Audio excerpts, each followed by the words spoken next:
జై శ్రీరామ్.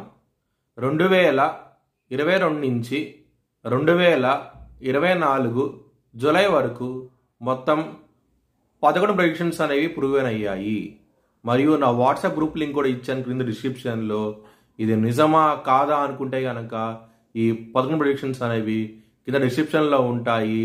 మీరు చెక్ చేసి నిజమైతేనే నా వాట్సాప్ గ్రూప్ లింక్ యాడ్ అవ్వండి మరియు నా ఛానల్ని సబ్స్క్రైబ్ చేసుకోండి. మీనరాశికి అధిపతి గురు. మీనరాశిలో పూర్వభద్ర 4వ పాదం, రేవతి 4 పాదాలు, ఉత్తరాభద్ర 4 పాదాలు ఉంటాయి.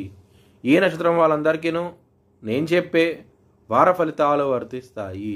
ఈ వారంలో లగ్నాధిపతి అయిన గురువు మీకు 3వ స్థానంలో ఉన్నారు, కుజుడితో కలిసి ఉన్నారు. దాని మూలం గురు బలం కొంచెం తక్కువగా ఉన్నది కాబట్టి కొంచెం జాగ్రత్త అంటూ ఎక్కువ తీసుకోండి. రోగ శత్రుస్థానంలోకి సూర్యుడు రాబోతున్నారు. దాని మూలంగా మీకు శత్రువులను నశిస్తారు. మీకు చాలా మంచి ఫలితాలు అంటూ ఉంటాయి. సప్తమ స్థానాధిపతి అయిన బుధుడు మీకు 6వ స్థానంలో ఉన్నారు. కొంచెం మ్యారేజ్ పరంగా మాత్రం ఇబ్బందికరమైన వాతావరణం అంటూ ఉంటుంది. కొంచెం జాగ్రత్త అంటూ ఎక్కువ తీసుకోండి. అష్టమ స్థానాధిపతి అయిన శుక్రుడు మీకు 6వ స్థానంలో ఉన్నారు. విపరీతమైన రాజయోగం అంటూ ఉండబోతోంది. ధనపరంగా మాత్రం ఈ వారం అనేది చాలా ఆనందంగా ఉంటారు. ల్యాండ్స్ అలాగే మీకు కావాల్సిన వెహికల్ కూడా కొనే అవకాశం ఎక్కువగా ఉన్నది. ఒకవేళ మీ జన్మ జాతకంలో కనుక దశలు అంతర్దశలు యోగించకుండా ఉంటే కనుక ఇది వర్తించదు.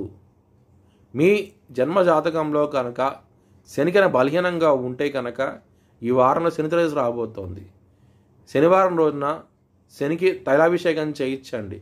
ఏలినాటి శని నుంచి మీకు డెవలప్మెంట్స్ అనేవి స్టార్ట్ అవుతాయి.